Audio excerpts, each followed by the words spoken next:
My Job as a Telemarketer by Gregory Brandt.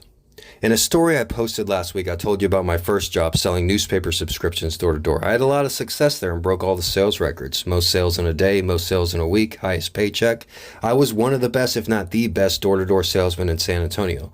I wasn't your typical sleazy salesman either. Everyone was surprised on how easy I could sell these newspaper subscriptions. I wouldn't have to pressure them or give them a hard time like other salesmen. I gave each customer the same exact pitch, and if they said no, I didn't try to push the issue like we were told we were supposed to. Never take no for an answer, our boss John would tell us to say.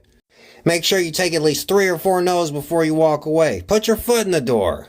I never had to act anything close like that. I would dress nice, be polite and well-spoken. Being tall and good-looking probably helped a little too.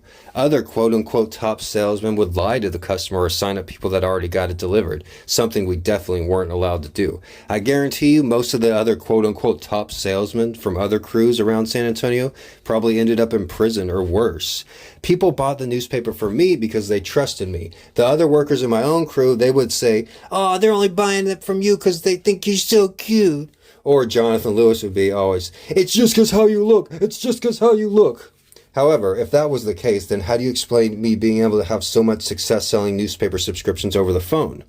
I started working for Metro News, a company that sold newspaper subscriptions over the phone, about 2 years after I stopped selling door-to-door for John. My friend Benny found out about the job through the classified section of the newspaper. The boss man, a morbidly obese, football-obsessed asshole, interviewed both me and Benny one after the other. Even though we were both applying for full-time jobs, apparently the boss liked Benny more than he did me because he gave Benny full-time, and with me, he said, "I just don't think you're cut out for the job, Greg. You really gotta be more upbeat if you ever want to make it in sales." Upbeat in this instance was used as a colloquialism for the word phony, and the big fat boss man was one of the phoniest motherfuckers I have ever met. He was a horrible person. His name was Robert Delgado, and he openly harassed women and made old ladies cry. The old lady I'm referring to, her name was Margaret Love, one of the prettiest names I have ever heard. And I once performed a monologue similar to this one on National Public Radio, NPR. It was called Two-Tooth Nancy and Margaret Love. So, back to the story. The bossman started me off at part-time and my friend Benny at full-time. He thought that Benny was going to be some top salesman, but Benny only lasted a couple days, and I ended up breaking every sales record by the end of the month. It was a big deal, and everyone thought the bossmen were very happy about this.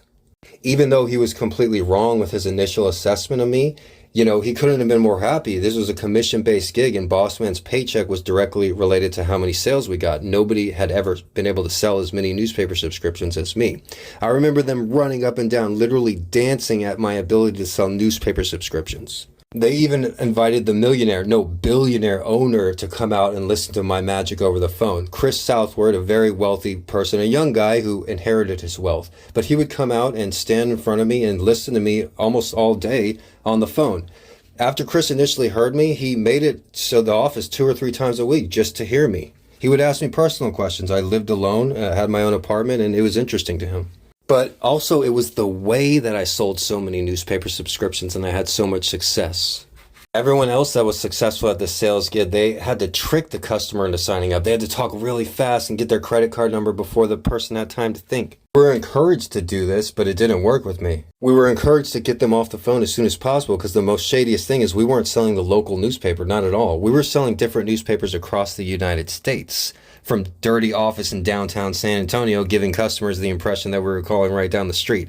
In reality, we were 1,000 miles away. I probably sold close to 100 different newspapers in those 2 years I worked there. Every newspaper was different, just like every town and city is different. It taught me a lot about what people are like in different parts of the United States. Some of my favorite papers to sell were the Albuquerque Journal, the Chicago Tribune, the Philadelphia Inquirer, the Baltimore Sun, the Lexington, Kentucky Journal, the Twin Falls Gazette, the Des Moines County Register. Too many to name, but my favorite newspaper to sell was the USA Today. The quality of the actual paper didn't matter. It was more about the kind of person that answered the phone, and I determined people who read USA Today were very polite. I was a model employee and the only one who worked 48 hours a week. Everyone else was given 40 hours a week. They were willing to pay me overtime because it was still profitable for them because of the amount of sales that I made. I worked a year straight without missing a single day of work until September 11th. I was so good at this job, they even enacted an Employee of the Month award and gave it to me for 3 months straight before I finally told them to honor someone else. Everyone was amazed on how I did it. I would put my mouth right up to the microphone and talk deep and slow like I was Barry White. Everyone would say that when they weren't on a call, they could actually hear me and the call through their headphones. I don't know exactly how I did it, but like I said, I'd press the earpiece against my ear, put the microphone right up against my mouth, and somehow adjust the tone of my voice to somehow match the dial tone. Either way, it worked. But you know, guys, I really hated that job. I didn't have a problem selling newspaper subscriptions. I always got the paper delivered, and it's something that I was proud to sell. It seemed like the more success I had there, the more that they wanted me to stay there. I wasn't as extroverted as I am now, and I didn't like all the attention.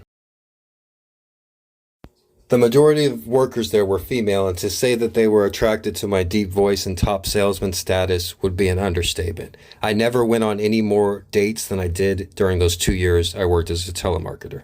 When I finally stopped working there, it was also for a female. It was for a friend of mine, Lisa, who worked at a Greek restaurant down the street. One day she tells me that they're hiring for a dishwasher, and I jump at the chance to work closer to my new love interest. We ended up dating for some time, and I ended up working at that Greek restaurant. That's tomorrow's story, working at a Greek restaurant. If you listen this far, I appreciate all of you. If you want to know more detail about each of these stories I'll talk about today, then you'll find more in my book, Gonzo Education, available on Amazon. It's one of the top rated books on Amazon. No surprise, huh? Thank you all, and I'll see you tomorrow. Have a great day.